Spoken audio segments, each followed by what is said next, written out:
Lovely audience.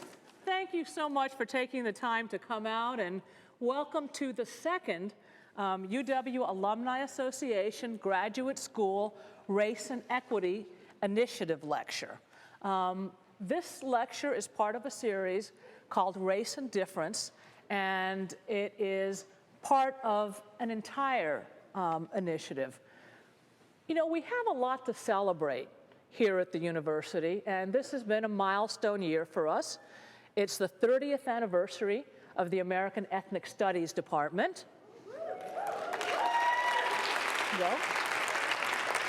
It's the 45th anniversary of GOMAP, the Graduate Opportunity Multicultural Achievement Program.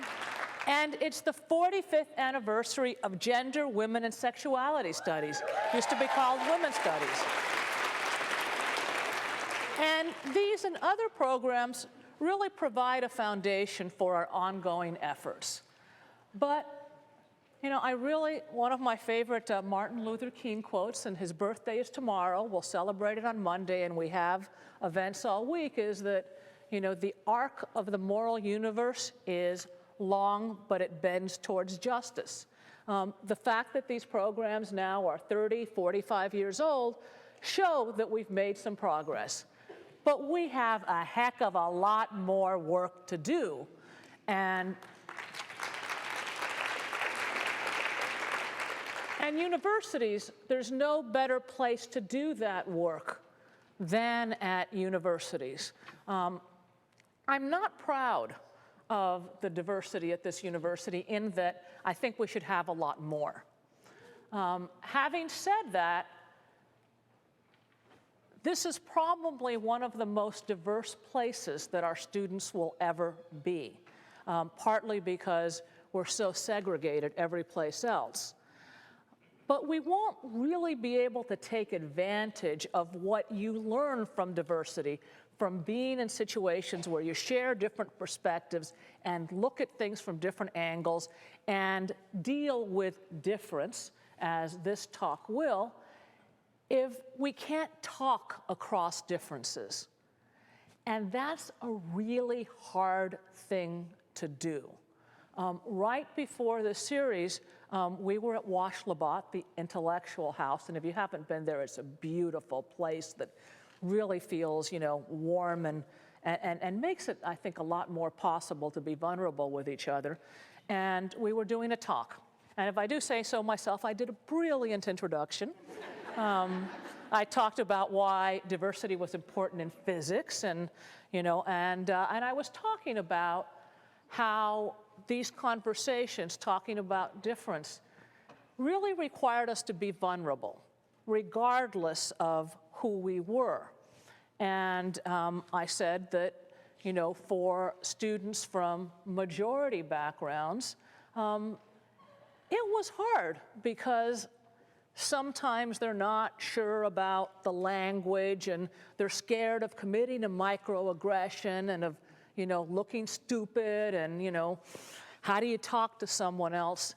And for the students who were not majority students, they're really vulnerable too. They might really get hurt. Someone might say a difficult thing to them and they don't know how to respond. And I went on, and then someone, about halfway through, I had been kicking it with Ed for a while, a young man who was there for the talk comes up to me and says, you know, someone at my table would like you to join us so that we can talk about some of the language you used. And I said, okay. And, you know, I sat down with this group, and this young woman, graduate student here, said to me, when you said, you were talking about basically power and privilege, but actually the way I said it is I said, if you're a member of the majority culture, and then I talked about that, or if you're a non-standard student. And when I heard it in her mouth, I said, I cannot believe I said that. And so I got in front of the audience and I talked about it. Because that's exactly the kind, it was a really stupid thing to say. And I still can't quite believe that I said it that way, because think about the message I was giving to all the students in that room that weren't in positions of privilege. And I'm the president of the university, and I'm doing this race and equity initiative, and I'm calling them non-standard. What does that say to them? But that's exactly what makes it so difficult to talk about difference, and I was so incredibly thankful that this young woman had the guts, because it's hard to talk to power, to tell me, because I was able to use it as a teachable moment, because talking about difference does make us vulnerable and does make even someone that I would like to think is smart about these things. I study this. I started the Race and Equity Initiative. Can say sometimes really dumb things. And we have to be willing to be vulnerable with each other. We have to be willing to talk to each other. If we can't do that in a university setting, if we can't learn how to do that together here, I have to say there's not a whole lot of chance that we're going to get it right anyplace else. And so this lecture series, I think, is so important, and the Race and Equity Initiative and the whole range of programs, including these difficult conversations that we're having, is really one of the most important things I think that we're doing at this university. And I really am so pleased that we have so many people that have taken time out of what I know is a busy life to come here and to engage. And you are going to hear from someone amazing. Professor Joseph is, I was telling her husband, I hope you don't mind, but I love your wife. Because, this is just, she is so fabulous. She takes these issues and hits them right on in her class. And I think that you're going to really see what a true leader she is and how sophisticated her thinking is, because it's very easy to make this, no pun intended, black and white. And the real thoughtfulness of her analysis and the playfulness of her title and the grace with which she talks about difficult issues.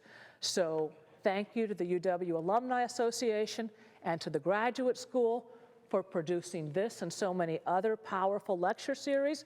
And we have a short video to help set the stage for tonight. I hope you enjoy it, and then you'll be hearing from the Dean of our Graduate School. So let's have a great evening. Thank you.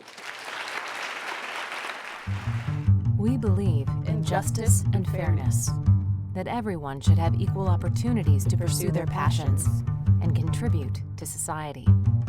What happens when we declare ourselves blind to color, to culture, to gender, to faith, to difference? Who are we erasing when we go blind? Our world is no utopia, and blindness to difference will not solve our problems. Ignoring them won't make them go away. Instead, we must act. Every day, we have countless opportunities to engage. Let's start acknowledging our shortcomings and talk about them, not about them in other people, but in ourselves and in our workplaces, our living places, and in the places where we study and learn. Let's talk about how we can hold ourselves accountable, and about how we can make changes and take action right here, right now. Let's keep the conversation going.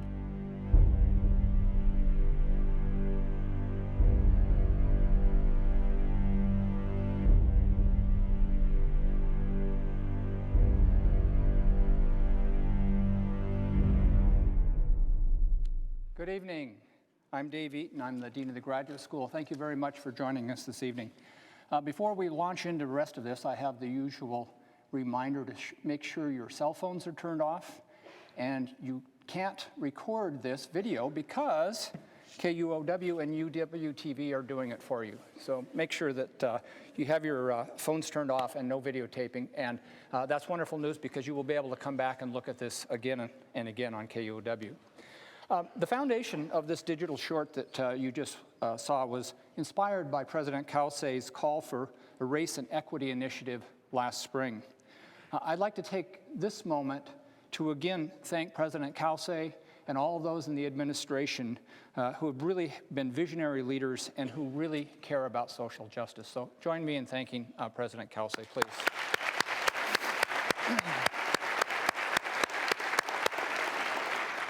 So at the end of the video, we asked you to please act. Please keep the conversation going. One way the graduate school is facilitating this is through our year-long 8-part series of meaningful talks that expose and explain transgressions and struggles, both systematic and personal, experienced by too many in our communities today, featuring thought leaders from our campus as well as around the world who are working to open our eyes to the consequences of prejudice and seeking solutions for social change. Please be sure to join us, and please keep the conversation going. Tonight, we're really excited to offer our second speaker in this series, our very own Professor Ralina Joseph. Professor Joseph is an associate professor in the UW's Department of Communications and an adjunct associate professor in the Department of American and Ethnic Studies, as well as the Department of Gender, Women, and Sexuality Studies. She's also the founding director of the UW's new Center for Communications, Difference, and Equity. She received her PhD and her Master of Arts in Ethnic Studies from University of California, San Diego, and a Bachelor of Arts in American Civilization from Brown University. Professor Joseph is interested in the mediated communication of difference, which we will learn about tonight, or how race, gender, class, and sexuality structure our understandings of the world. Her first book, titled Transcending Blackness, From the New Millennium Mulatto to the Exceptional Multiracial, published by Duke University Press in 2013, critiques anti-black racism in mixed-race African-American representations in the decade leading up to President Obama's election in 2008. She's currently working on her second book, titled Screening Strategic Ambiguity, Black Women, Television Culture, and the Post-Identity Dance. This is an examination of African-American women's negotiation of the ostensibly after moment of racism and sexism. She's published work in a variety of scholarly journals. She's also co-edited and contributed to 2 collections of essays, one on women of color in higher education, and a second on African-American respectable politics.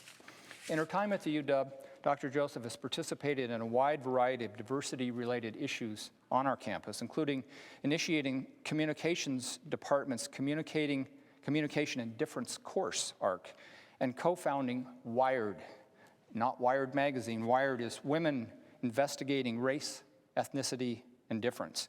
It's a group of UW tenure-track faculty working in this area of difference. She's on the editorial boards of Communication, Culture, and Critique, and Cinema Journal, and chairs the Critical Ethnic Studies Committee of the American Studies Association. Professor Joseph is a recipient of awards and fellowships from the Ford Foundation, the Woodrow Wilson and Mellon Foundations, the University of California, the American Association of University Women, and the Walter Chapin Simpson Center for the Humanities at the University of Washington. Please join me in welcoming Dr. Ralina Joseph.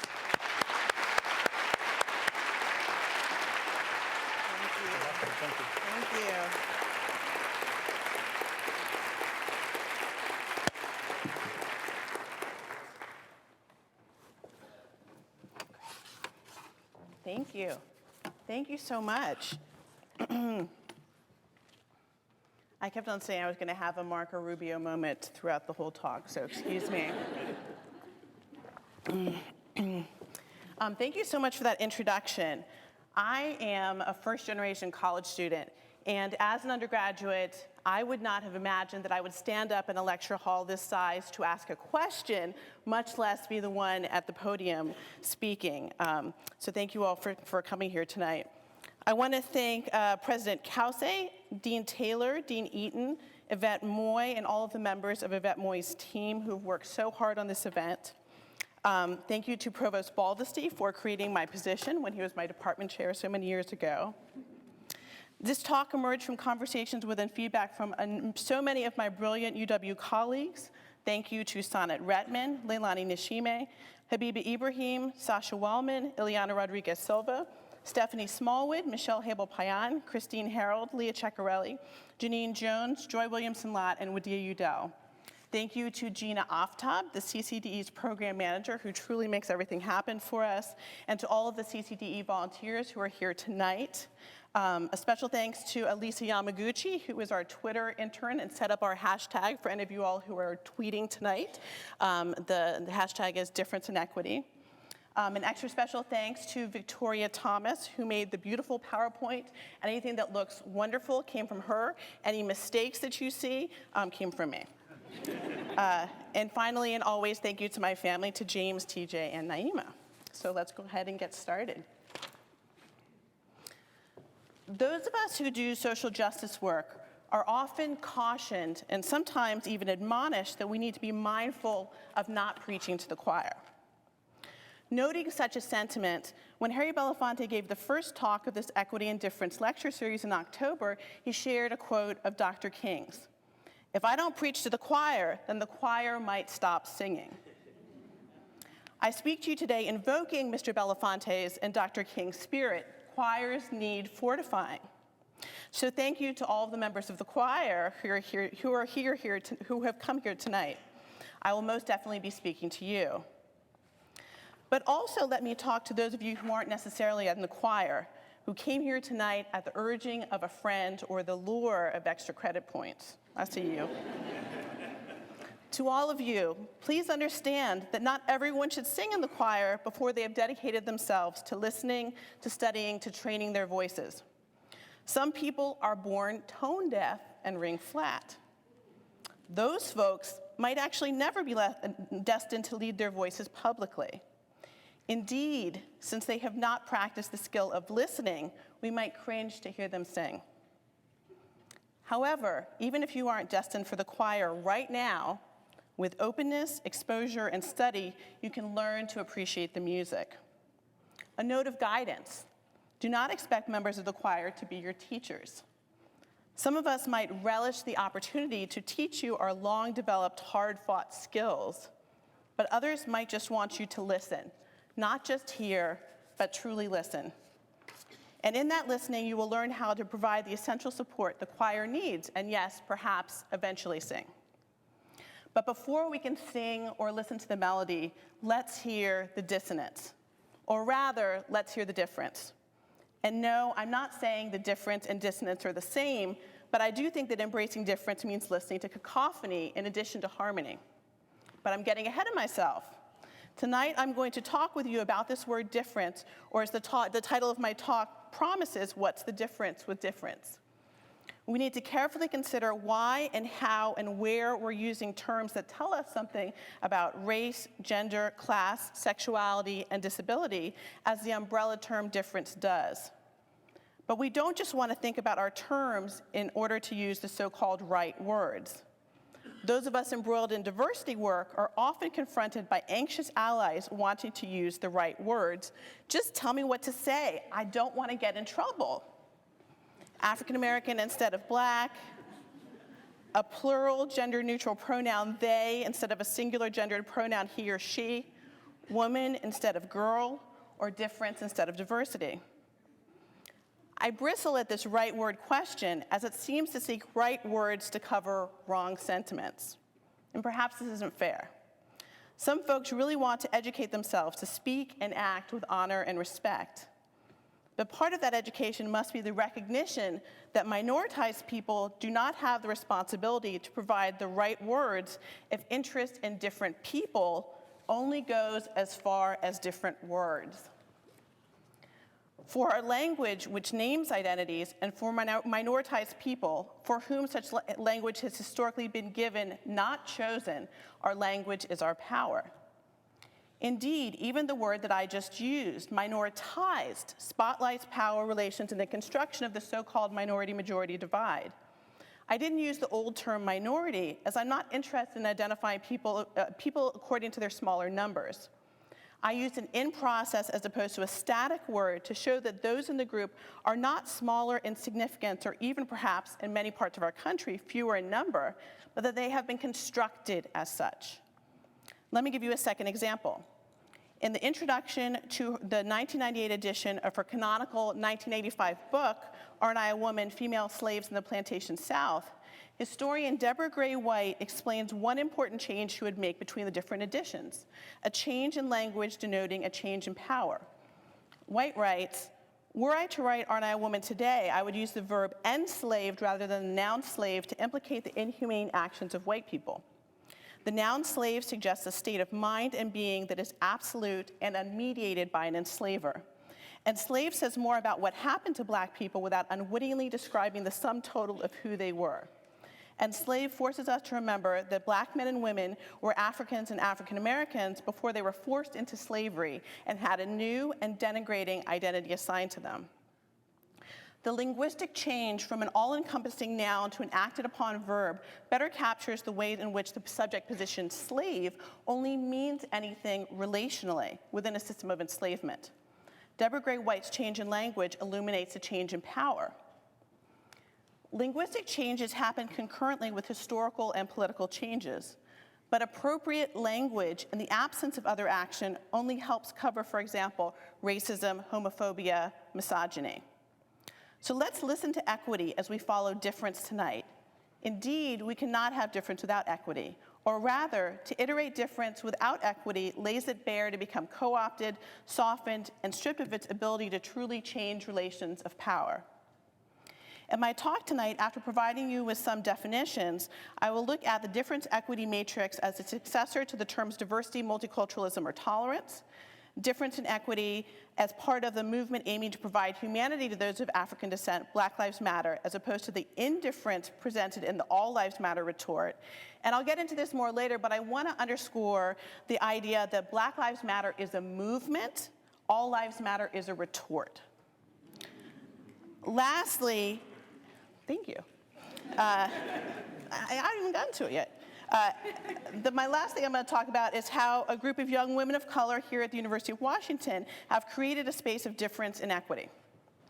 Like the move from to enslaved from slaved, minoritized from minority, Black Lives Matter from All Lives Matter, the move from diversity to difference and equity present a similar relationality and an opportunity to see power and ultimately create change.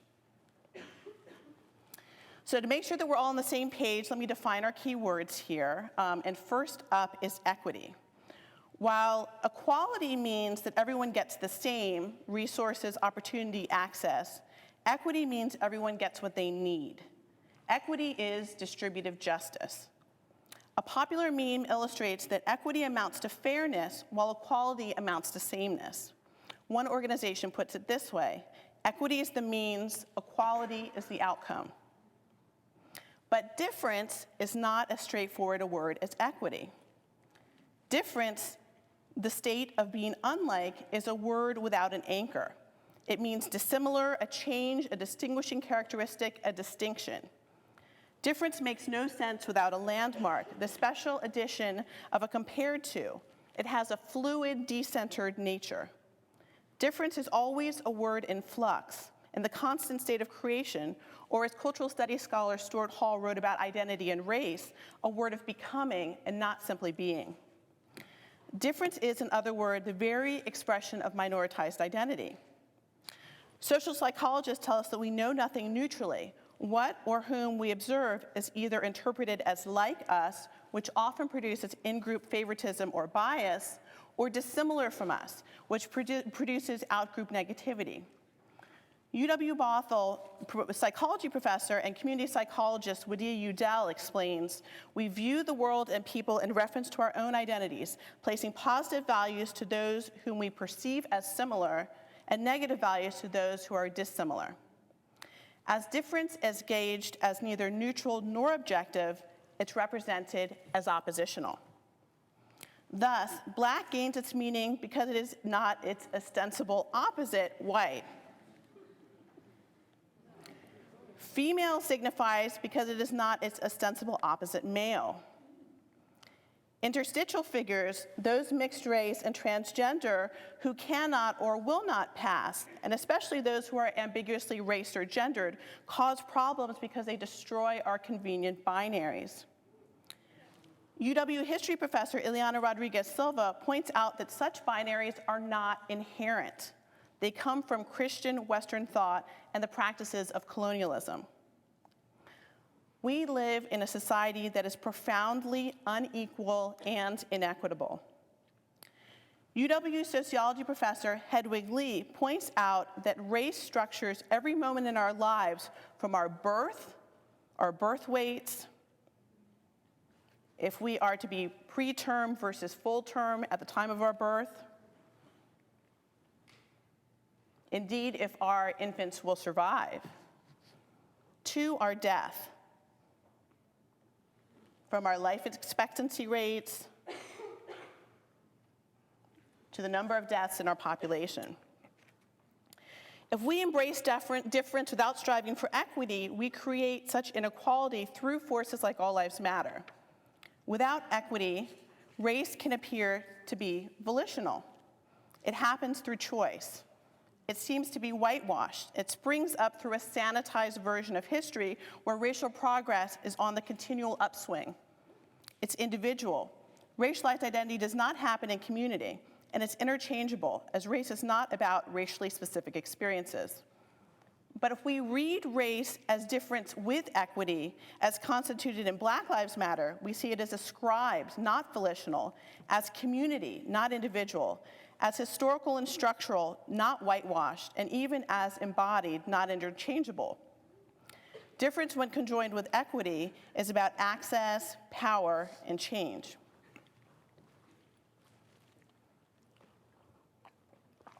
So now that we have those definitions under our belt, let's think about the presence of this word difference in our institution here in academia. Difference is a term that late 20th and early 21st century scholars, critics, and practitioners of race, gender, disability, and sexuality have claimed.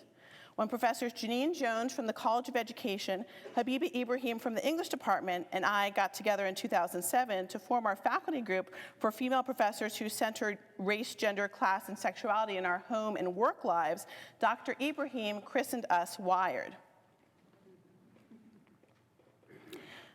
When members of the communication department community chose the name for our new center, we invoked this term for our CCDE, the Center for Communication, Difference, and Equity. And when the graduate school named this series to connect with President Cauce's Race and Equity Initiative, they called it Equity and Difference. If you start to pay attention to the words, you'll notice that difference is all around us. And yet, unlike diversity, which is constantly defined and redefined in institutional context, as just about every diversity statement begins with a definition of that term, I have found that difference is assumed by scholars and critics alike to be self-evident, to speak for itself. It means more than just race and not just diversity. But difference is left largely untheorized. We use it almost reflexively. We presume that we know what it means both to ourselves and to others. And as a race scholar, this unsettles me. So to situate difference, I'm going to look at its predecessors, tolerance, diversity, and multiculturalism. Difference replaces, or rather revises, other terms that have come to mean a deviation from a perceived norm. Where does difference lie in relation to multiculturalism, tolerance, and diversity? So first up, tolerance. Tolerance is the initial step to putting up with difference. Tolerance is not engagement, approval, acceptance, openness, or embrace. When I ask students what they tolerate, and these are their actual examples, they tell me that they tolerate a roommate's clipping her toenails on the common room coffee table because they don't want to get into a fight. They tell me they tolerate filling and cheap but unhealthy packets of ramen noodles because their financial aid check has been tapped out buying textbooks. They tell me they tolerate the prying fingers of new dorm mates on their hair because they don't want to call out people they live day in and day out with on their racism. In other words, we always tolerate something unpleasant. We must bite our tongues and bide our time in order to remain silent about poor grooming habits, dietary compromises, and racial microaggressions. More, in tolerating the unpleasant entity, there is no impetus for whom or what we are tolerating to change, as those of us observing the distasteful behavior don't express our objections. Tolerance depends upon silence, even if the silence is silent dissent. And yet, the word tolerance has historically been upheld as progress in a social justice context.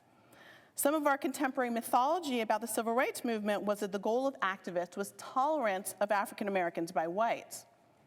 Indeed, the phrase civil rights movement itself can be seen as one of tolerance. Historians such as UW education professor Joy Williamson Lott used the phrase Black freedom struggle in lieu of the oft misunderstood and misused phrase civil rights movement, as in Williamson Lott's words, the movement was bigger than a demand for constitutional legal rights. It was about human dignity. In the Black freedom struggle's fight for human dignity, it's important to note that Dr. King never used the word tolerance. King's goals were far more expansive and intrusive. He demanded a share of this country, the equity that was kept from and continues to elude African Americans. Put another way by critical race scholar Kimberly Williams Crenshaw, it's not about supplication, it's about power. It's not about asking, it's about demanding. It's not about convincing those who are currently in power, it's about changing the very face of power itself. In other words, changing racial structures of power is never about tolerance. Another predecessor to difference is multiculturalism. Multiculturalism was first used in 1950s Canada to provide a space for both French Canadian and British Canadian cultures. In the United States, multiculturalism initially grew not out of government policy, but as a bottom-up push from the Black freedom struggle and subsequent pride movements. But in the university, multiculturalism has taken the strongest hold in the field of education. Christine Sleater and Peter McLaren trace multicultural education to the concerns of mainly white educator activists for African American students in the civil rights movement. Sleater and McLaren describe how the term multicultural education was used rather than racism, quote, so that audiences of white educators would listen. While this tempered approach, one of not naming the truly discordant issue at hand, might have appeared to be a positive initial step, the authors write that because of the erasure of the word racism, many white educators have pulled multicultural education away from social struggles and redefined it to mean the celebration of ethnic foods and festivals.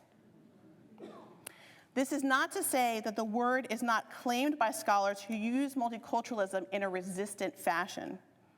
Education scholars at the UW uphold the area's social justice roots.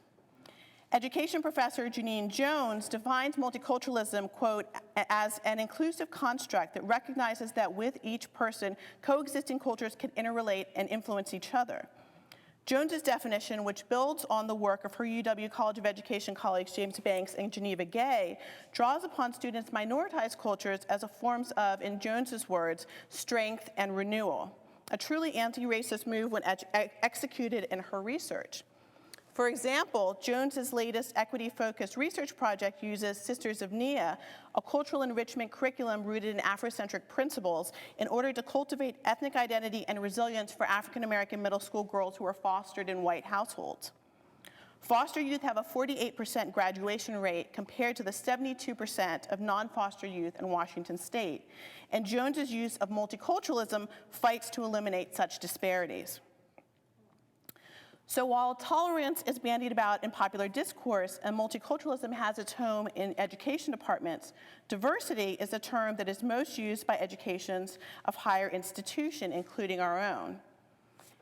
At the university, does diversity work amount to, as education scholar Sonia Nieto writes, quote, tinkering with the edges of the system to yield few positive results, or does it disrupt, quote, the very center of power? To answer both questions, one must follow diversity to its very definition, and I will go again to our UW context. So for a number of years, if you went to the diversity portal of the University of Washington, you would see the word diversity featured in large, bold, purple font. Directly next to this word in smaller but equally emphatic wording comes the heart of the university's diversity mission statement. At the University of Washington, diversity is integral to excellence. We value and honor diverse experiences and perspectives, strive to create welcoming and respectful learning environments, and promote access, opportunity, and justice for all. In this proclamation, diversity is not additive or ancillary to the academic mission of the university. It's central. The active verbs value, honor, strive, and promote make the claim that the university is a dynamic, conscientious, and hardworking participant in the creation, fostering, and maintenance of diversity. Such strong statements about diversity and minoritized individuals speak back to our anti-affirmative action moment and claim a space for underrepresented minorities at the university, despite attempts at legislative hand-tying. Now, I understand diversity statements are aspirational. These are beautiful arias, unsullied by discordant equity issues. But how, in this resonant song, do we insert equity? Where do we account for the fact that our lofty goals fall in the face of our racialized realities? While the numbers of underrepresented minority undergraduates remain small, and these are a couple of years old, but not that different from today, these numbers look sizable compared to the numbers of graduate and professional students, and even more significant when looking at the demographics of the tenure and tenure-track faculty. Because of the gap between aspiration and reality, some scholars are skeptical about diversity initiatives creating equity. Some, like post-colonial feminist theorist Chandra Mohanty, write of diversity as a discourse which, quote, bypasses power as well as history to suggest a harmonious, empty pluralism, unquote. An emptiness, I suggest, that is akin to tolerance. An instantiation of Mohanty's critique can be seen in the growing ubiquity of diversity wheels, a way to visualize the multiple aspects of our identities. In the wrong hands, taught as difference without equity, identity can be imagined as a Wheel of Fortune style spinner where what one performs simply depends on the spin. Is it time for race? Is it time for gender? This one from the Coast Guard puts personality at the very center. There is no consideration of oppression or privilege or history or structure, as all things are weighted equally. The term difference comes next in our genealogy, but I don't want to present it as a panacea. The use of a new term in and of itself doesn't create a new song for us. In fact, because different arrives at a moment where post-racial ideologies are predominant, where, for example, last month, the black female CEO of Sam's Club was taken to task for being racist to white males because she talked about the importance of simply not having a white male leadership.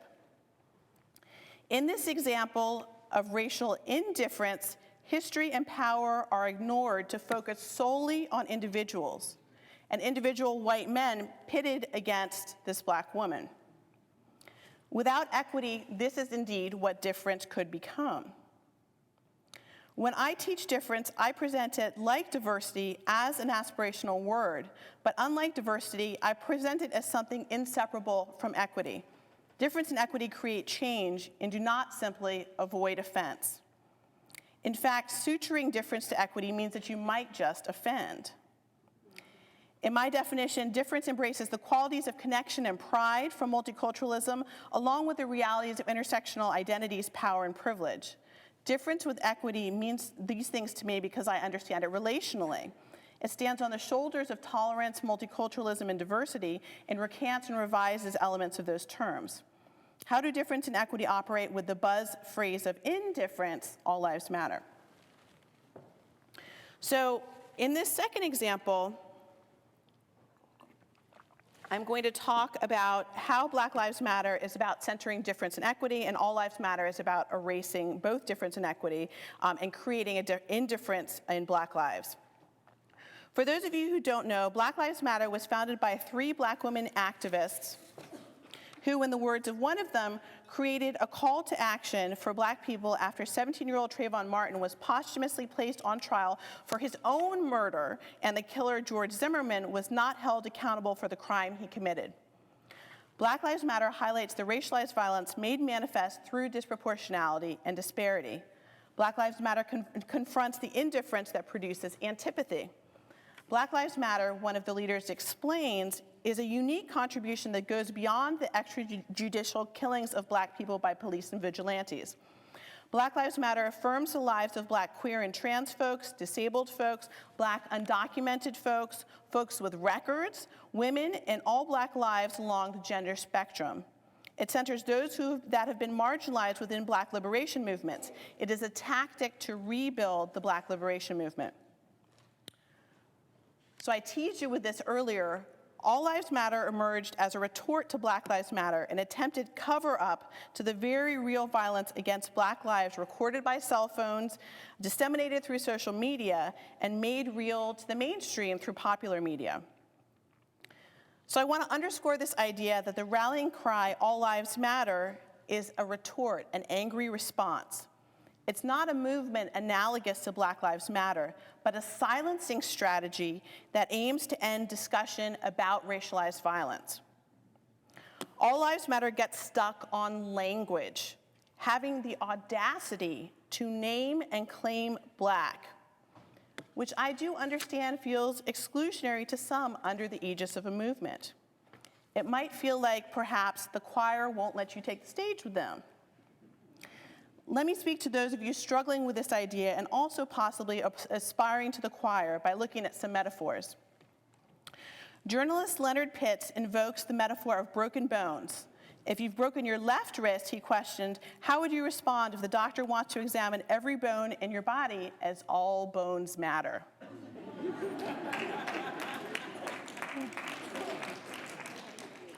Writer Jamila King's metaphor is of food. What if your family sits down to dinner and your plate is skipped? Your request to get my fair share is met by your father's response, everyone should get their fair share, and yet the platters never get passed to you. A contributor to the Daily Cause uses the metaphor of a neighbor's house catching fire. When the neighbor runs out to ask for help, another neighbor responds, why should her house get more attention than mine? I need a new roof. Another responds, look at that rude woman yelling and screaming, I'm entertaining guests. While a third says, I'm sorry, but all our houses are important. Legal scholar John A. Powell uses the metaphor of a rising tide. He says, it turns out that some folks may not have a boat, and the rising tide does not raise them up, but instead drowns them. Consider the universal goal of getting everyone out of New Orleans as the levees broke after Hurricane Katrina. The strategy was get in your vehicle and drive to safety. But as it turned out, many people, a disproportionate many of whom were African American, did not have cars. The universal strategy, safety for all, turned out not to be attainable for many. These metaphors illuminate that Black Lives Matter is not about harming non-Black people, but instead attending to the very real and imminent violence faced by people of African descent in this country. It's about equity. However, through indifference, through bastardizing the logic of multiculturalism and diversity, All Lives Matter fosters such violence. All Lives Matter might pretend to be about equality, but it's actually about bolstering white privilege and tapping into old school white supremacy.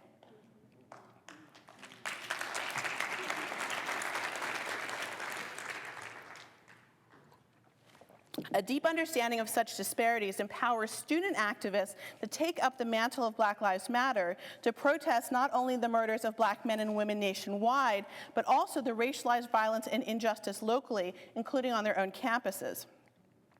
They fight threats of violence and racial slurs while walking across campus, as at Mizzou, over social media, as at Western, or protesting Black underrepresentation, as at the UW during our walkout last February. At Yale, they protest racist parodies in the form of Halloween costumes. At Georgetown and Princeton, buildings named after segregationists and enslavers. Across the country, they protest the gross underrepresentation of Black students in their lecture halls and Black professors in front of their classrooms. While many self-described liberal supporters are shocked and outraged at the facts of Black death at the hands of police officers, support wanes when it comes to supporting protests about other registers of difference and equity, particularly those that fall in the realm of representation, such as the wearing of Halloween costumes or the naming of buildings.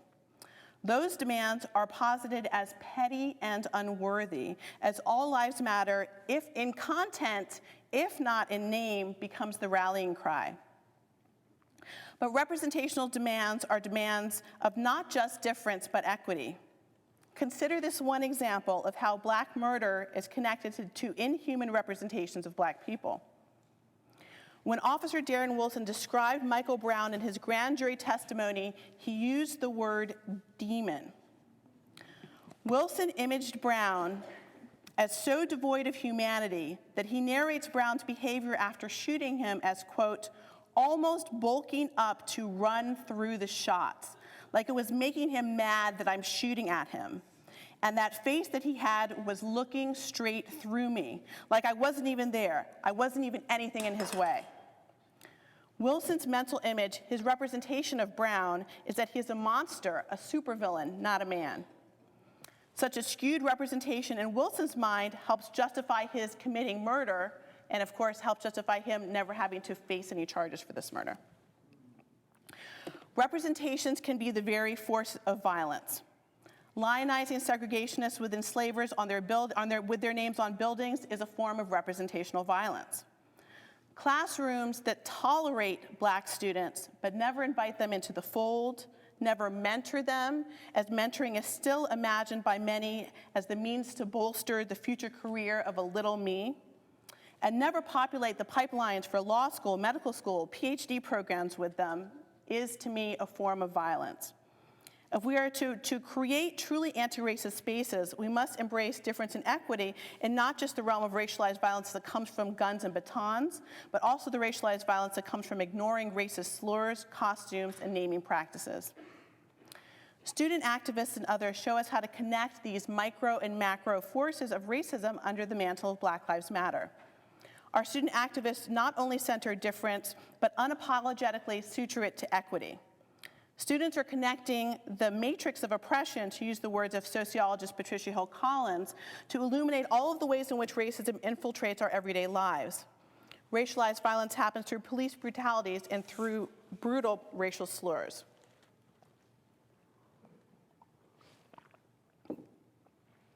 So if all lives matter amounts to indifference, and difference and equity signify a move towards change, difference and equity signify a move towards change. Difference and equity might mean protesting through walkouts or hunger strikes, or, and here's a plug for us here, participating in our teach-in at the ECC next Friday. Difference and equity might also mean consciously creating spaces of critique with a group of friends, which is the final portion of my talk tonight. This example comes from the last book of my new book, last chapter rather, of my new book in progress, Screening Strategic Ambiguity, Reading Black Female Resistance to the Post-Racial Lie. So in the spring of 2009, I conducted a small audience study with 9 young women of color in their late teens and early 20s who were training to be teachers, writers, dancers, scientists, and activists. We watched a season of their favorite television show at the time, the modeling competition reality program, America's Next Top Model. Our sessions illustrated the very real life ways that groups can come together to foster conscious critique, to stake a claim for themselves in a racist and sexist world, and to provide themselves with the tools to live both difference and equity. At our gatherings, the women often spoke in an easy, relaxed, and familiar manner, characteristic of what sociolinguist and UW professor of French and Italian studies, Maya Angelou Smith, describes as, quote, a racialized narrative in which they cut each other off, spoke over each other, and repeated each other. So let me set the scene for the time period of our viewing session, the spring of 2009, and let me also let you hear some of the women's voices. This group of young women were abuzz about pop star Rihanna's brutal beating by her boyfriend and then musician Chris Brown, and the media's will she or won't she go back to him debate. They exclaimed, as Vanessa did, that there is nothing that she could have done except killed his mama to deserve to get her ass beat like that, as well as puzzled like Valentina, but I'm saying, what are you doing going back to him? Like the rest of the country, they scrutinized the media coverage of football player Michael Vick's dogfighting and called out the racialized double standard of the outrage of the killing of dogs, but not the murder of African Americans. McCall noted, the media completely turned on Vick, and Mickey agreed, adding, I know dogfighting's bad, like totally, I get it, but they treated him like he had serial murdered somebody. They commiserated about their hunger for and paucity of images of women of color in the media, and shared their experience of having the excitement about Beyonce's gracing the cover of Vogue turn to frustration when, as Camille put it, and so I'm like, okay, I'm literally buying this magazine just because Beyonce's on the cover. But when I flipped through the magazine, there were no other people of color, and they were just like stick figures, white blonde women. All of the women were constantly on the hunt for images of women of color, and all of the women maintained a powerful critique of racialized patriarchy. Both of these desires found their home in our discussions of America's Next Top Model. While the show itself drew them in week after week, the show's host, supermodel Tyra Banks, roused their unmitigated disgust. They hate-watched her. They found Banks to be fake, a sellout, a misogynist, racially biased, and unapologetically and disproportionately cruel to women of color. For the women in my study, productive and pleasurable hate-watching fashioned not only scripts for difference and equity, but counter-scripts to indifference. The same students who carefully couched their words in class when a classmate said something that struck them as racist or sexist, i.e. they tolerated them, spoke up in bold and bawdy hate-watching critique during our screening sessions together. So let me give you an example. In assessing the excessively sexualized representations of Black female characters on television, the women were concerned about the power of stereotyping influencing other viewers' ideas about Black women. They lamented how a white woman exhibiting hypersexual behavior on a show is not going to bear the responsibility for all white women being stereotyped as hypersexual, but Black women are.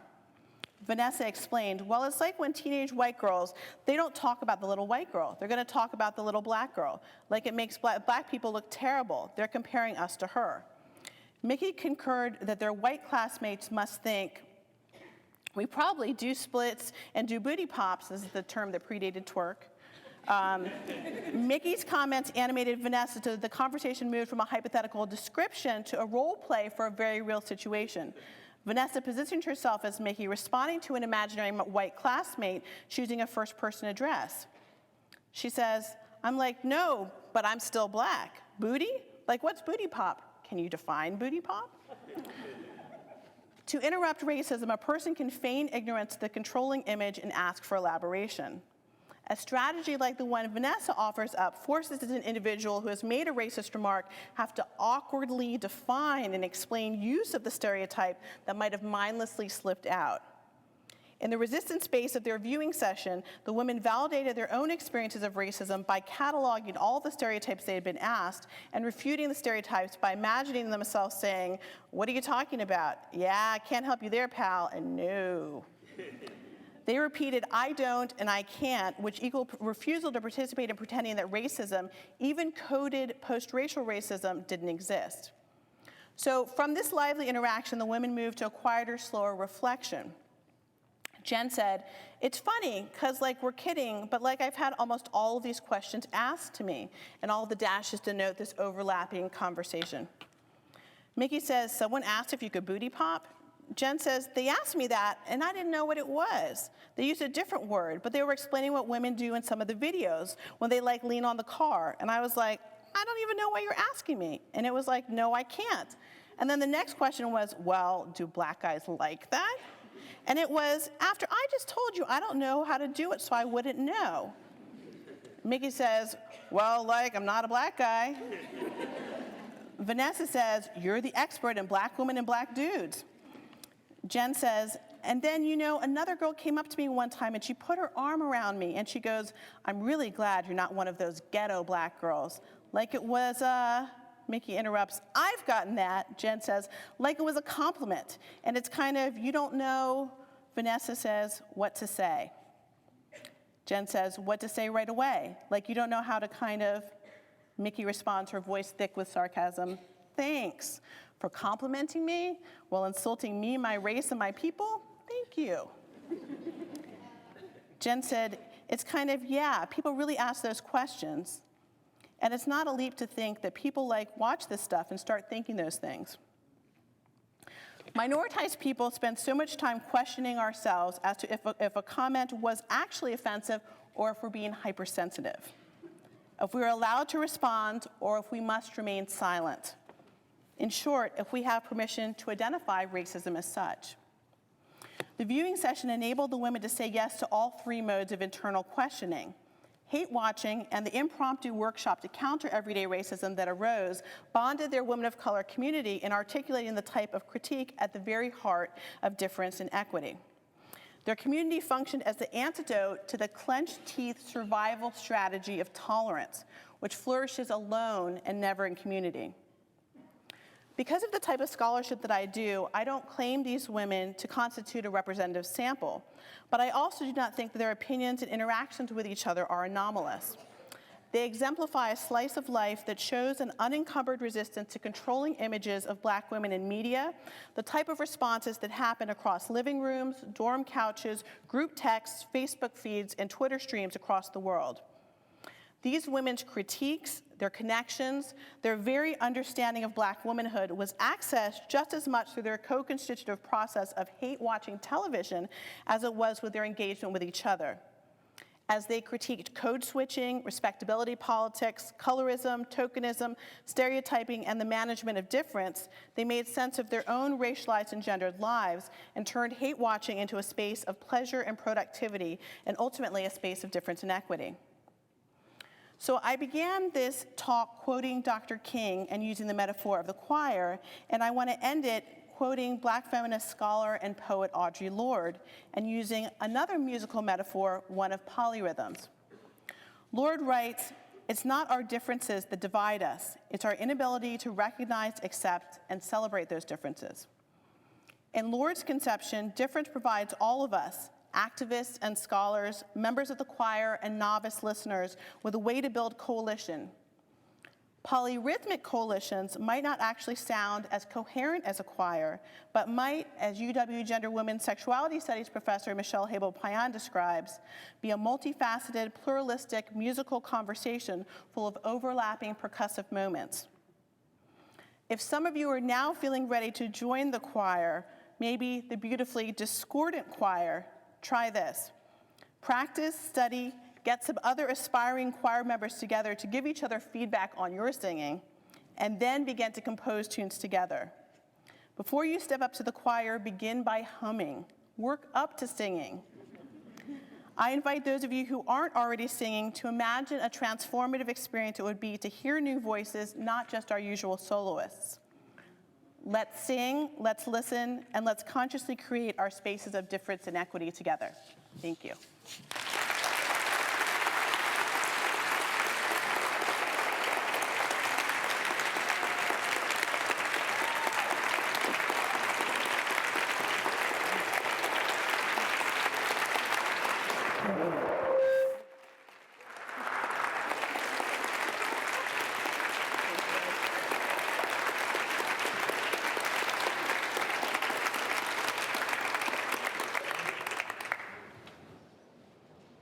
Mom did well, didn't she?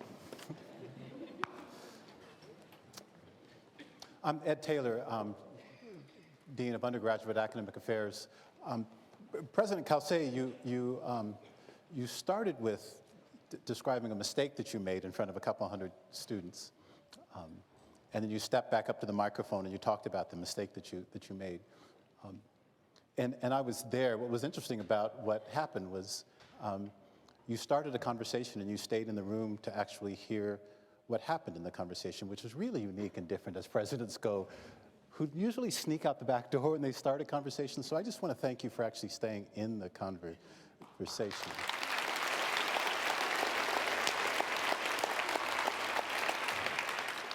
Which, Ralina, when I asked you about this talk, Dr. Joseph, can I call you Ralina at the moment? Please, and so please, Dr. Here's what we're going to do. I'm going to start with the question, and then there are microphones at either end of the hall, and I'll ask you certainly to come and ask a question. And of course, in my role, I need to ask a couple of things, that the question be concise, and that there actually be a question, might I add that.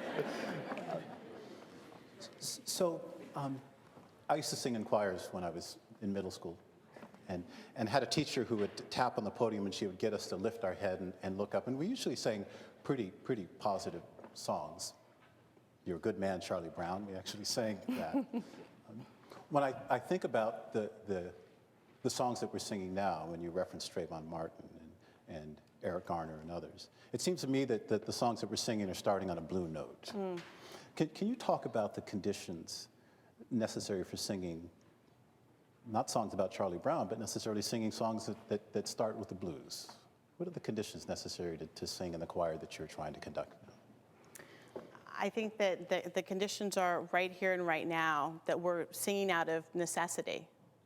And I think that part of my turning to that choir metaphor was to try and think about all of the ways in which we can have voices coming together at different points, and how sometimes being silent and supportive, understanding the role of the ally, is sometimes to actually learn how to be silent and speak up when people need him or her to, is an important moment as well. You're supposed to be emailing questions too if you have them. Is there a place to send questions? That's why I'm holding the pad here. Is it there? Okay, so feel free to email questions and feel free to come to the mic. And I'll put up, as we're doing this also, information about the teach-in registration if people wanted to write that down.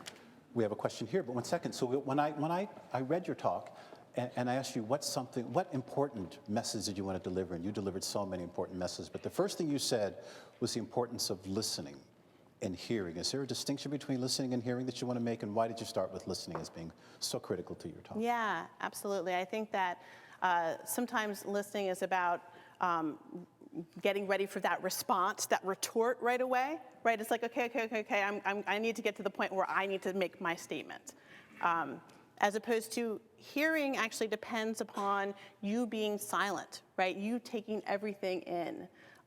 And not formulating that response right away. You perhaps sitting with the discomfort and then stepping back into it in the next moment. We have a question here.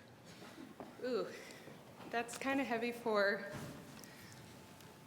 I'm not sure if folks can hear me or not. It's kind of heavy as a woman of color to hear that I have to learn how to be silent, when I feel like all of my life I've been taught or coerced into being silent.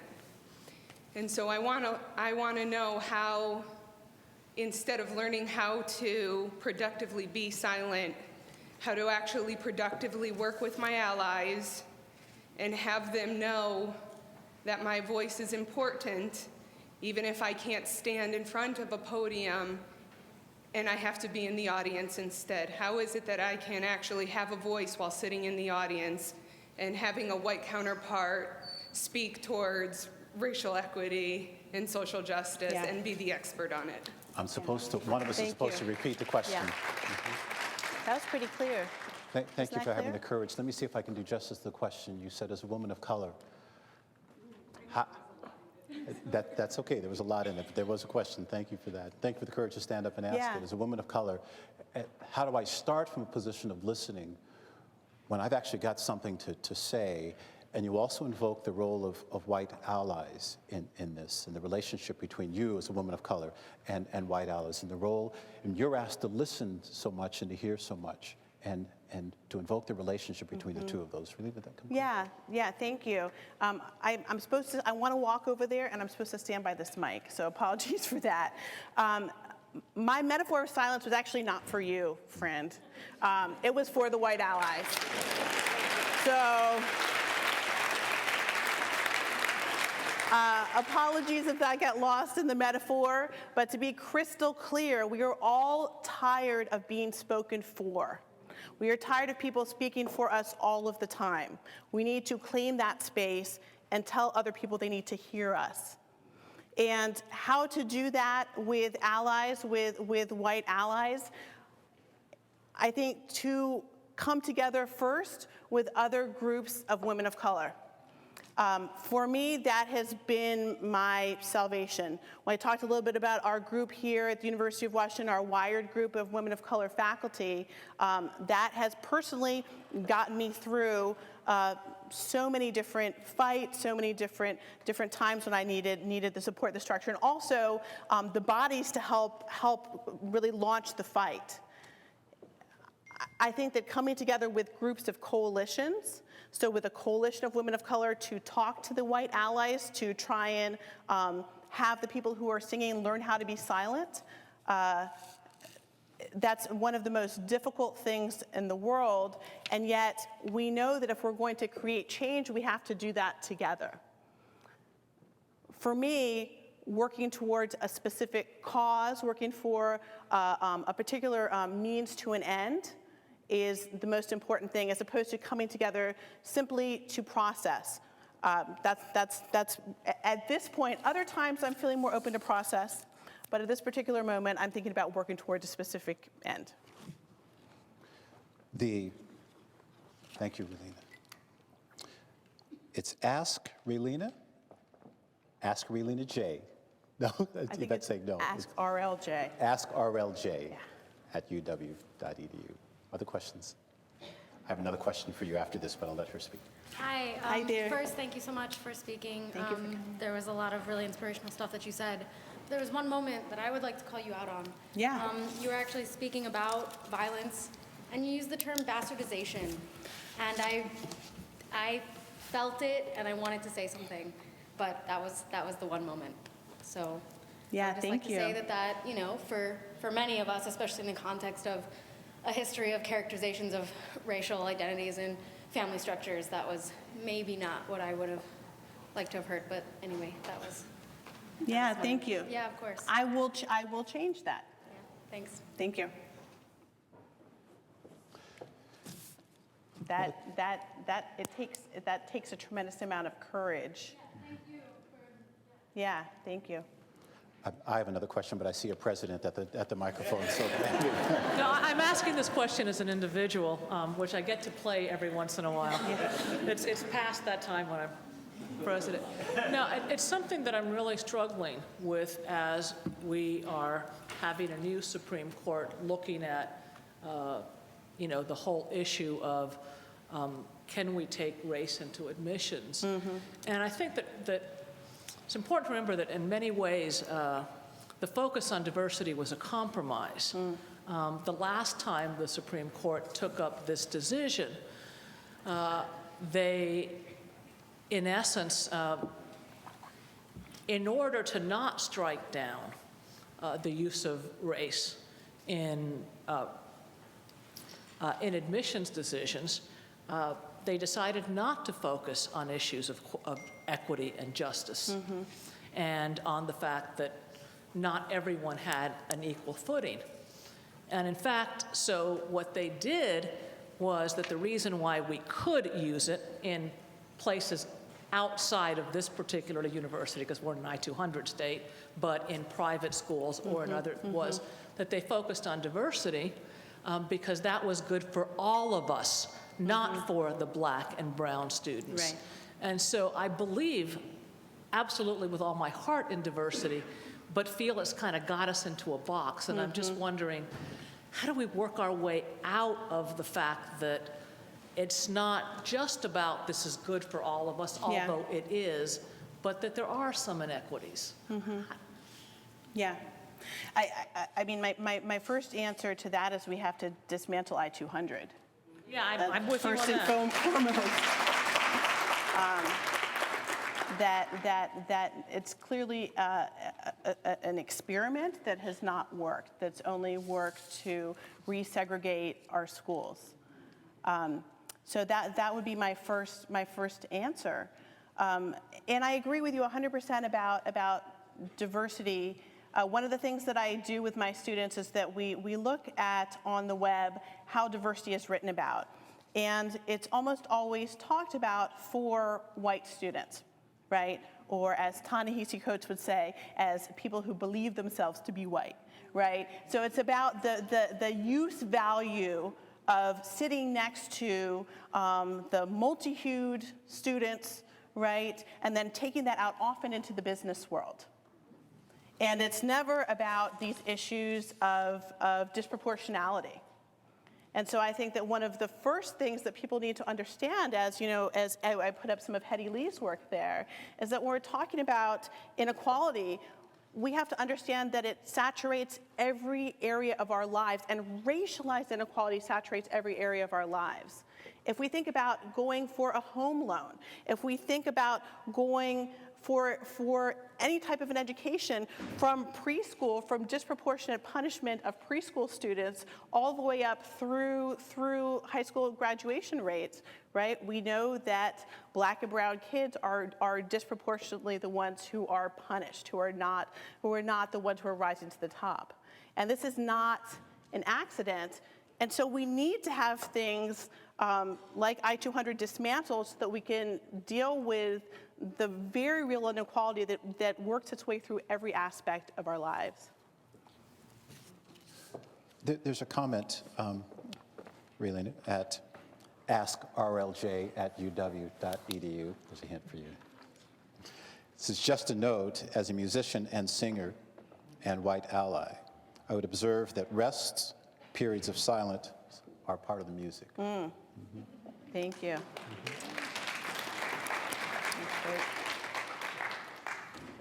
Please. Can y'all hear me? Yep. All right. Well, I just first want to say thank you so much for doing this. It's really meaningful and really important, especially as a woman of color. Really dig it. And so the first question that was asked, you kind of talked about that, the importance of community and being a part of a community. And as a Black student on campus, right, there's 1,000 of us, so I feel like that community is really important, but I was wondering if you had any ideas on how to build that community, because it is so important, but since we're also spread out and there's so few of us, it is hard to create that community. Yeah, thank you. You want me to repeat the question? Oh, do you want to repeat it? You want me to repeat it? Mariam, you're asking about how do you, as you're one of 1,000 Black students, and smaller number of Black, there's the choir, right? How do we create and find community with each other? Yeah, thank you. That was, I mean, that's all the part, my research study, that was all about this group of young women of color who created community here together. And an interesting thing about that group, so I had, just to give you a little bit of background, then I'll go to your question. So I was teaching in class. I had, a number of students that always like to come up and talk to me afterwards about issues of representation, and especially Black women in representation. And so two of them I started talking to more. We decided to do this group together, and they said, yeah, we're going to go find friends, we're going to bring people in. I never specified, so they knew we were going to be looking at representations of Black women, right? I didn't specify, to find African American undergrads. The first session they came, and it was this, primarily African American group, but it was actually a multiracial group of other women of color. And so I think that the way the diversity looks in Seattle and in the Pacific Northwest is really different. I think that there's a tremendous opportunity to create Women of Color Coalition here, and taking advantage of all of the wonderful resources on campus. I can plug our CCDE, all of the different events that we have to bring students together. I know that the ECC, RSO, the Registered Student Organizations, also foster tremendous community, and the space of the ECC itself is just a wonderful home. But I think that showing up together constantly for things and working on making the community, and to me, and I'm getting older, but I think that the face-to-face element is so key, that not just maintaining the Facebook group and tweeting each other, but actually physically seeing each other, being physically together when you're used to spaces not being welcoming to you. So to be able to face those spaces in community, I think is really necessary to kind of to give you the reserves, to build up your reserves, to get you through what can feel like a racist university.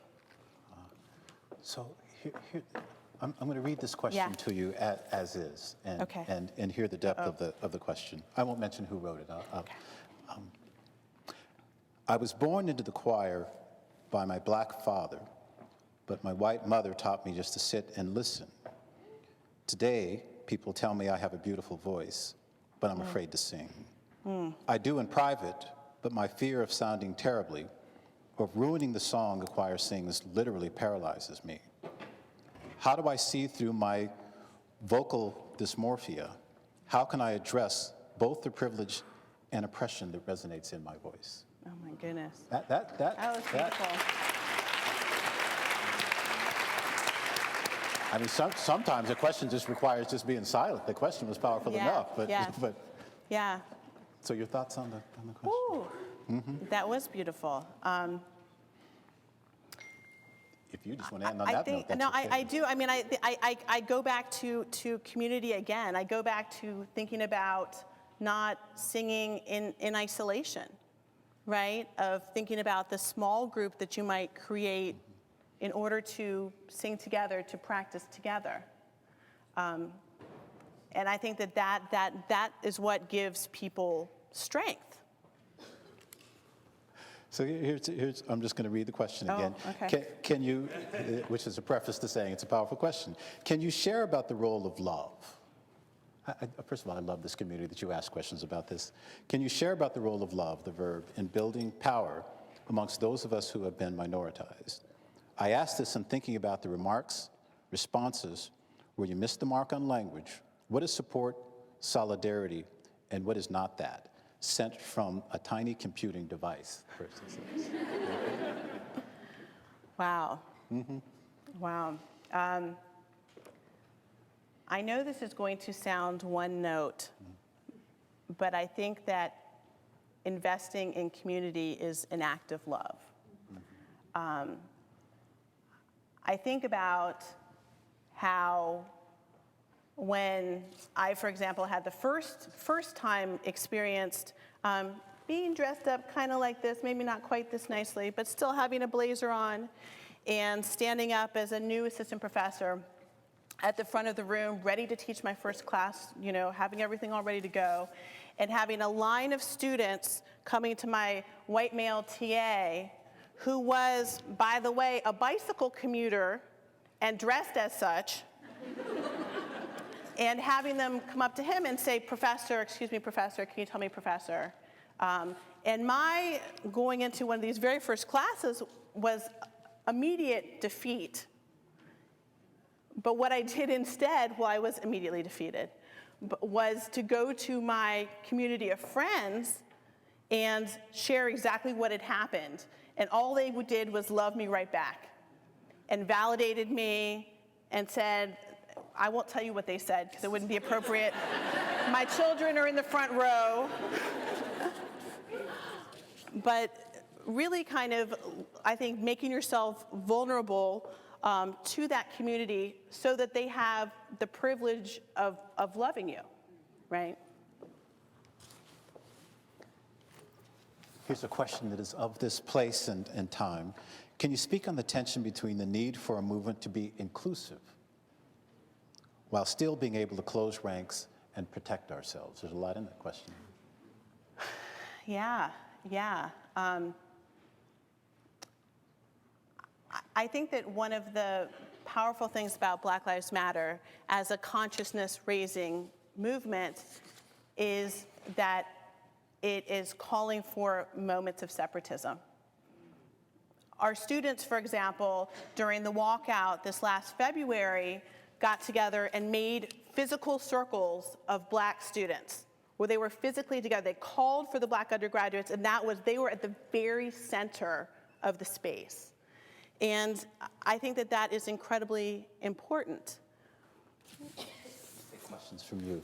Please. Hi, I've been a part of the racial equity dialogue so far this year, and I plan on continuing. And a question that I have is whether this initiative that the university is sponsoring thus far is an All Lives Matter racial equity initiative or a Black Lives Matter racial equity initiative. And I'm wondering if you have any insight on how we, as UW students and participants in this initiative, can tell the difference. Well, I think Dr. Taylor is head of that committee. Not to put him on the spot. You saw always trying to step further over here. And Anna Mar's just so. This was not set up as an either-or paradigm, but I think Ralina addressed the All Lives Matter issue as a retort. But I think if I've got you correct, Anna Marie, this was again on the heels of having watched Black men die in the streets of Chicago and Los Angeles. And when I mean watch, and this is a question for you, Ralina, I mean, and this is the difference between students of my generation and yours now, because what I heard students say is that they watched Eric Garner die not just once, not just twice, but over and over and over again. And there's some trauma associated with that. And so, you know, Anna Maria, I don't know if you want to take the question. You're standing up, so clearly you're the president, so. I guess I started this one, so I'm, you know, putting back. You know, I think it's complicated. There's no question that the issues are around power, they're about being minoritized, and that's more than black and white, so to speak.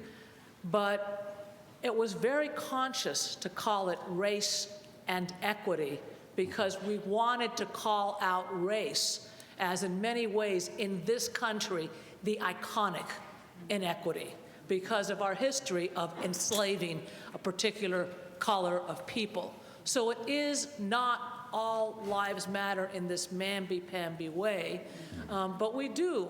There are many ways in which there are people that are marginalized, then there are people that are minoritized, and we don't want to take them out of the equation, but there's no question that it's race and equity, and that race needs to be at the center.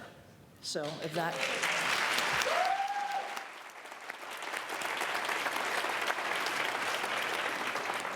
That's exactly what I was going to say, but she said it. She got most of it right, yeah. Go ahead. Hi, I am an undergrad in the Early Childhood and Family Studies major. And I definitely think that we as adults in this community heavily influence the ideas that children grow up with and how we show them how to be as adults in this country. And so my question is, how in early childhood can we begin to address equity, equality, and diversity in meaningful ways to help, you know, these kids? I feel like a lot of these questions and a lot of these talks that we have as adults, and we have them after we've already had a lot of experiences. And how do we start having those conversations with children before they become damaged by these things? Thank you. Thank you. Well, one, I think, is first about access. So to get those young children into high quality, high caliber preschools, because we know there's a huge amount of disproportionality of kids who have access to those preschools and kids who simply do not. So making sure that everyone can have the opportunity, they can have those conversations. And then one thing is, I think, fighting the desire for colorblindness that some folks, I won't name any names, that some folks tend to have, right? That somehow it is, it's a dirty word to identify another child, another adult on the basis of race or ethnicity. We see this all the time, right, with educators, I think, of young children, or I certainly saw it, you know, when my kids were in preschool, in elementary school. And so kids from an early age learn that it's taboo to even name race. So why should they engage in any conversations of difference when they're told, no, that's Sally over there. Who's Sally? Oh, you know, with the green backpack on, and she's got the barrettes, right? You know Sally. But, you know, God forbid someone point out that Sally's Asian American, right? And what is that? And what does that do then to our conception of what it means to be Asian American when it is a taboo word, right? Coach said he started talking to his son about race at the moment his son could hold his head up. He started talking right at the point that he could listen. John Fassen. Yeah. Hi, Dr. Joseph. Thank you for inviting me, and thank you for including the words of those young women, especially Vanessa, who is very special to me, as you know. Oh, it's Vanessa's dad. My participants all chose not to have pseudonyms. I actually tried to talk them into it a couple of times, and they all were, I shared all of my work with them, and they said, no, we want our names, and so, yes. Yeah. My question has to do with your correct statement that all lives matter is reactive, and it is it's a manifestation, in my opinion of guilt and an attempt to avoid some of these issues, because the flip side of unearned privilege, of white privilege, is guilt, I think. Now, when we're trying to engage in these conversations, therefore, you talked about make them hear you. I love that. And there's a song about that, by the way, called Make Them Hear You. But it's hard to make somebody hear you when they're dealing with their own guilt. Now, we have two choices in that case. We can either try to help them with that, but many people of color don't feel that we have any obligation to help somebody else with their own guilt. But on the other hand, if we don't, then we won't have a dialogue. So do you have any strategies for dealing with that dilemma? Yeah. I think the strategy is that white people need to step up and talk to each other. That white people don't need to have conversations about race that are always facilitated by people of color. And people of color don't need to be in the room. In fact, we shouldn't be in the room a lot of times, right? They should have those conversations together, and they should cry together, and they should feel guilty together, and they should come and figure out what that coalition looks like together, but leave us out of it sometimes. So I think that we can't solve that issue of guilt. I think that they need to figure out how to do that together.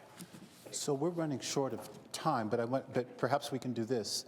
Maybe what we can do, Ralina, is we've got 2 questions here, and I've got 2 questions here. Maybe we can just hear the questions, and then you can close in response to whatever it is that you hear from these questions. So please. You had mentioned the University of Missouri, how the walkout of the football team ultimately had implications on the president of the university. How do we engage in these marches and these walkouts and actually go from a progression standpoint, and how do we actually progress and resolve these inequalities? So University of Missouri football team refuses to play around issues of race in Missouri. And how do we, what was the last part of the question? Well, there are economic implications with that, and that's how the president ultimately resigned. But how do we go from these marches, these Black Lives Matter marches, and these walkouts to actually having progression with these racial inequalities that are happening throughout the world? Right. Thank you. Do you want to, let's go to that question too, and let's hear them both. Hi, I emailed a portion of this question, but I'll just say it now. So I want to go back to your metaphor about the choir, and I want to speak about some of us in the choir who sing on stage and some who sing in the streets, in places we're not supposed to sing. And I wanted to ask if you could speak about different manifestations of activism, and also the difference between being on stage and it being your job to sing, and being your work, and singing on the streets of your own free will whenever you feel like it, and kind of with the race and equity movement, or initiative, sorry, it puts a lot of bodies of color on the front lines. So I wonder if you could just talk about that. You want to respond? Do you want to hear a couple more questions, Rena? There is so much in both of those. So the first young man was talking about how do we go from protest to change? It seems like that's what I'm hearing there. And the young woman who just came up, who I didn't track, where are you? Okay. Thinking about how do we create the spaces to sing, to insert our anti-racist critiques, right? Even if it's not our job to be up here doing that. And this is the second one is easier than your question. They're both very difficult, but in terms of how to find those spaces, this is something that I talk with my students about all the time, that we're always confronted by inequality, and we have to figure out the ways to step into the discomfort. And I think that means that, for example, the moment that someone says something that's derogatory, and it doesn't necessarily have to be about your group, that you say something, and that you stop that conversation immediately, and you ask, like my young women did in the study, well, excuse me, can we just stop here for a second? Can you tell me what you meant by that? And that could be the beginning of a conversation, right? or it can at least stop them and make them realize what they might have said. But finding all of those spaces in your everyday life. I also think it's important to not feel like, and I tell this to students of color, that you don't have to take on the weight of the world, right? Every time you are doing that type of an act, a type of anti-racist intervention, you're also investing yourself into it, right? You are giving away a part of yourself. And so you want to be in the space where you can think, this is going to make me stronger by making this type of intervention, as opposed to this is going to sap away my strength. And then how does protest become change? I think protest becomes change when we start to change policies and structures and institutions. And it might happen slowly, indeed too slowly for many of us. But the fact that we have our president sitting here who can change policy at the university, that is a step to me towards change. I think that as much as we're out here protesting, if we have Samuel Alito at the Supreme Court saying what he does, we will continue to have these tremendous fights. But I think that one of the things I try and point out to my students is the importance of seeing and appreciating incremental change. And to me, the consciousness raising that's happening on college campuses right now is not just small incremental change, that's huge. The fact that people are seeing this disproportionality that just a couple years back, people had no idea, the mainstream couldn't fathom talking about, that we're having these conversations, to me that means change.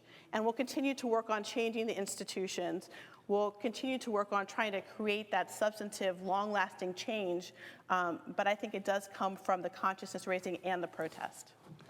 So here's your final summation, and I want to put it in the form of two questions that I'm assuming come from two students.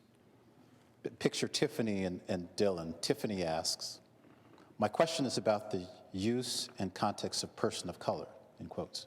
I'm identified as Asian American, so thereby a person of color. I struggle with communicating with myself and others who range from the spectrum of, quote, preaching to the choir to preaching against the choir. With using this term, in my mind, memories of people saying it is an exclusive term, that it comes from an oppressive history, so why continue using it? What are your thoughts about the use of the term person of color? Dylan, shortly thereafter, not related, that you earlier invoked Ta-Nehisi Coates' phrase, people who believe themselves to be white. He later speculates that for the sake of justice, perhaps they will need to be something besides white else again.